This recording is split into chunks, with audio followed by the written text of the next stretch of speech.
Corona काल के दौरान हॉस्पिटलों को बहुत से उपकरण उपलब्ध कराए गए थे, लेकिन महामारी बीतते ही वो उपकरण कमरे में बंद कर दिए गए। जबकि कोरोना धीमा पड़ा है, अभी समाप्त नहीं हुआ। चिकित्सा अधिकारियों का कहना है कि कुछ वेंटिलेटर दूसरे विभाग में दिए गए हैं और कुछ स्टोर में रखे हैं।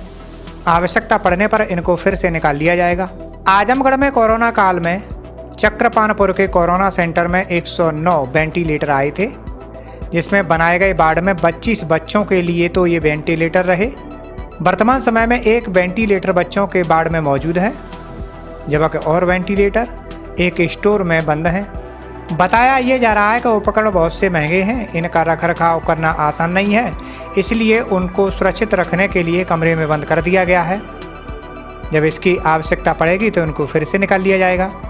आपको बता दें कि आजमगढ़ जिले में कोरोना काल में अब तक 239 आधिकारिक मौतें हो चुकी हैं। उस समय मरीज वेंटिलेटर और ऑक्सीजन के लिए परेशान थे। आज भी कोरोना के 4 मरीज राजकीय मेडिकल कॉलेज चक्रपानपुर के कोविड सेंटर में भर्ती हैं, लेकिन वेंटिलेटर कमरे में बंद हैं। मामला केवल कोरोना या उससे संबंधित उपकरण तक सीमित नहीं है। जिला मंडलीय चिकित्सालय में जब अल्ट्रासाउंड की स्थिति कैसी है, ये जानने के लिए जायजा लिया गया तो पाया कि लाखों की अल्ट्रासाउंड मशीन कमरे में बंद पड़ी है। बंद का कारण ये है कि उसको चलाने वाले बीमार हैं और लंबे समय से छुट्टी पर हैं।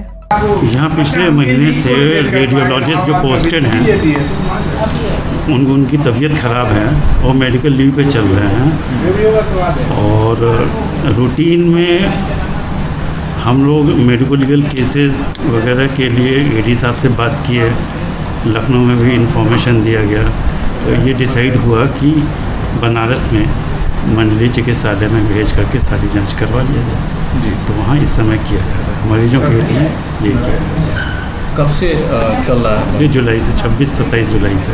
अच्छा, तो कोई ऐसा विकल्प यहाँ नहीं बन पा रहा है या ऐसी चीज़ें? अगर होता तो हम पहले ही यहाँ कर रहे जी। तो जो मरीज हैं कुछ ऐसे हैं दूर दराज से आते हैं, ऐसे भी हैं जो उनके पास उस स्थिति में नहीं हो पाती हैं। अरे भाई, जब दूर दराज से आते हैं तो दूर दराज जाके जांच भी करा सकते हैं, है नहीं? क्योंकि हमारे पास रेडियोलॉजिस्ट तो एक एक्सपर्ट सर्विस है ना, उस टाइप का एक्सपर्ट है नहीं, तो हम इसीलिए बनारस भेज रहे हैं। यानी कुल मिला जुला के अभाव इस व्यवस्था में मानते हैं? व्यवस्था में अभाव नहीं है। हमारे पास रेडियोलॉजिस्ट जब से हमने सर्विस संभाला है तब से कम ही है। अभाव क्या है भाई? हमारा मन, हम पैथोलॉजी में कर रहे हैं डिग्री तो पैथोलॉजिस्ट कहलाएंगे, हम रेडियोलॉजिस्ट से एमडी कर रहे हैं तो रेडियोलॉजिस्ट कहलाएंगे, हम सर्जरी से कर रहे हैं तो सर्जन कहलाएंगे। तो लोग नहीं गए रेडियोलॉजी में, नहीं अवेलेबल। अच्छा, अल्ट्रासाउंड जो मशीन है उसकी क्या स्थिति है? अल्ट्रासाउंड काम कर रहे हैं अच्छी है। जैसा कमरा हमने देखा बड़ी गंदगी थी और इस तरीके से साफ सफाई भी नहीं है। सवेरे सवेरे सफाई होती है, फिर मरीजों का आने जाना हो जाता है और फिर जाते समय फिर सफाई हो जाती है। अब इससे ये अंदाज़ा लगाया जा सकता है कि मरीजों को कितनी परेशानी होती होगी। हालांकि इसे लेकर चिकित्सा अधिकारी का कहना है कि अल्ट्रासाउंड के लिए वाराणसी मंडलीय चिकित्सालय में भेजा जाता है, जबकि मरीजों का कहना है कि उन्हें अल्ट्रासाउंड हॉस्पिटल के बाहर प्राइवेट दुकानों पर करवाना पड़ रहा है। यहाँ जो है आते हैं तो 1 महीने से बंद चल रहा है। अल्ट्रासाउंड अल्ट्रासाउंड 1 महीने से बंद चल रहा है। ये न कोई काम होता है न कुछ होता है, खाली बहाना देते हैं यहाँ बीमार हैं तो ये हैं वो हैं, और हम लोग आके चले जाते हैं, आके चले जाते हैं। अब बाहर जाएंगे तो हमारा पैसा ज़्यादा लगता है, हम इसलिए आते हैं। यहाँ सरकारी सुविधा मिल जाएगी, यहाँ कोई सुविधा नहीं है।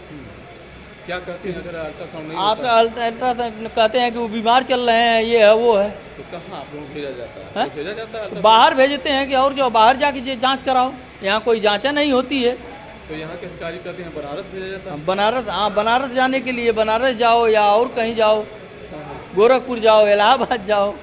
अब ये जो वेंटिलेटर मिले, ये हम लोगों के पास टोटल जो संख्या आ गई थी उस समय जो हमारे पास संख्या थी 109 + 30, ये करीब 139 के करीब संख्या थी हमारे पास। लेकिन चूंकि जब कोविड ख़त्म हो गया तो हमारे पास थोड़े वेंटिलेटर एक्स्ट्रा हो गए, तो उनको हम लोगों ने BHU में भेज दिया था। तो अभी जो एज ऑफ नाउ हमारे पास टोटल वेंटिलेटर हैं जो कि फंक्शनल स्थिति में है, वो हमारे पास कुल मिला के 109 बचे हुए हैं। 109 जो वेंटिलेटर हैं उनको अभी चूँकि कोविड की मतलब पेशेंट हैं, कोविड वार्ड है, 7-8 मरीज ही रहते हैं, बहुत प्रोमिनेंट नहीं रहते हैं और थोड़े सिक भी कम रहते हैं। तो कोविड के लिए डेडिकेटेड वेंटिलेटर तो अब नहीं है, उनको डिफरेंट वार्ड्स में डिस्ट्रीब्यूट कर दिया गया है। जैसे 22 वेंटिलेटर हमने पीडियाट्रिक्स में दे दिया है, कुछ एनेस्थीसिया में है, कुछ ओटी में है, कुछ मेडिसिन वार्ड में, ऐसे डिस्ट्रीब्यूट करके। लेकिन हाँ, 109 वेंटिलेटर अभी एज ऑफ नाउ हमारे पास है जो कि क्रियाशील स्थिति में है। इसके अलावा हमारे पास वो भी हैं जैसे जिनको नॉन इन्वेसिव वेंटिलेटर की संज्ञा दी जाती है, वैसे हमारे पास HFNC बोलते हैं उनको, हाई फ्लो नेजल कैनुला, तो वो भी करीब 39 की संख्या में है जो कि फंक्शनल है। इसके अलावा बाईपैप है 6, 5 CPAP है, ये सारी भी मतलब वेंटिलेटर की कैटेगरी में ही आते हैं। तो ये सारी हैं अभी सुविधाएँ।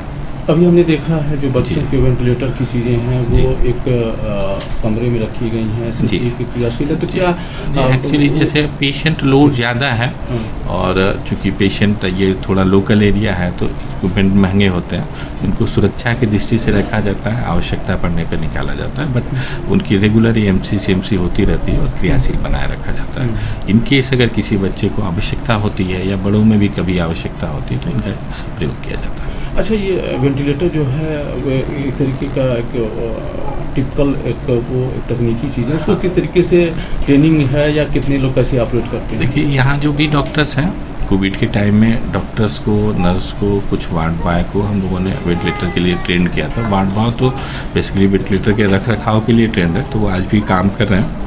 जो डॉक्टर्स हैं उनके ऑपरेटिंग, डॉक्टर और नर्स ऑपरेटिंग के लिए ट्रेंड किए गए थे, तो वो लोग जब ज़रूरत पड़ती है तो वो करते हैं। तो हमारे पास सफिशिएंट नंबर ऑफ डॉक्टर और स्टाफ नर्स का है जो कि इसको ऑपरेट करता है।